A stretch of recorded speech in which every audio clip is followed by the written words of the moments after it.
Hello, I'm Iris, and today I'm going to talk to you about steel engravings. Now, steel engravings followed copperplate engravings.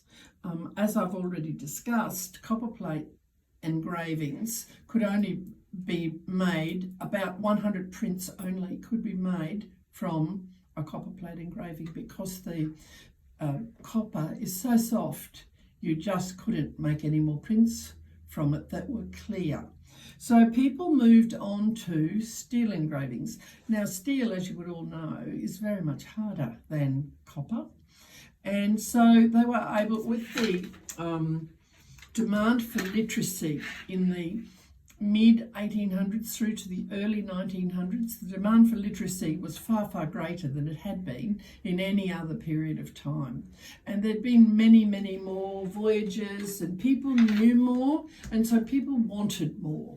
So they had to find a way where they could reproduce what people were doing and make more copies because it was too expensive to actually have a copperplate engraving done, 100 copies made, another copperplate engraving done, actually put the production costs and the printing costs up so high that people couldn't afford to do it. So they moved to steel.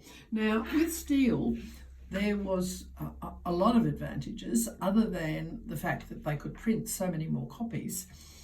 The work that they could do on steel, because it was so hard, they still used a burin, but they were able to do much, much more with the engraving.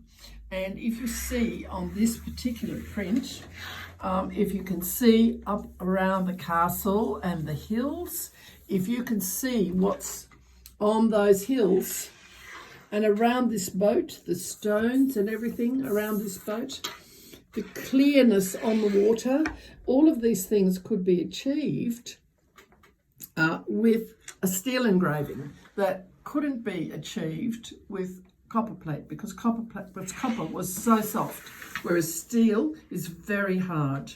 So you will find many copies of mostly volumes of books.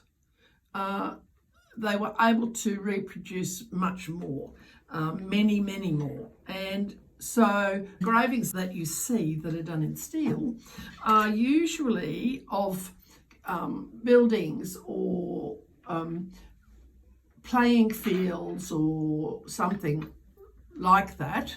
That is what they reproduced. As you can see on this particular one, we have some foxing. I'm not talking about foxing today, but I will point out what foxing is.